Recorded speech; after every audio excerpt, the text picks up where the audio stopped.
கார்த்தியை பாராட்டும் தெலுங்கு மீடியாக்கள். நேத்து வெளிவந்த தோழா படம் அவரோட நடிப்பு திறமைய மறுபடியும் நிரூபிச்சிருக்கு. தெலுங்குல ஊபரின்ற பெயர்ல வெளியான இந்த படம் கார்த்தியோட முதல் நேரடி தெலுங்கு படமா அமைஞ்சுது.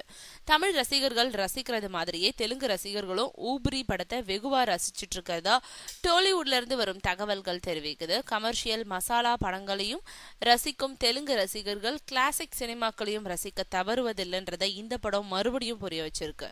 கார்த்தி முதல்ல தெலுங்குல நேரடியா நடிச்சிருக்கிறதுனால அவரை பத்தின எதிர்பார்ப்பு அதிகமாகவே இருந்தது.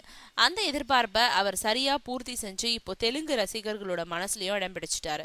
படம் பத்தின விமர்சனங்களை எழுதின மீடியாக்கள் அனைத்தும் கார்த்தியை வெகுவா பாராட்டியிருக்காங்க. சிலர் நாகார்ஜுனாவை விடவும் கார்த்தியோட நடிப்பு யதார்த்தம்னு பாராட்டியிருக்காங்க.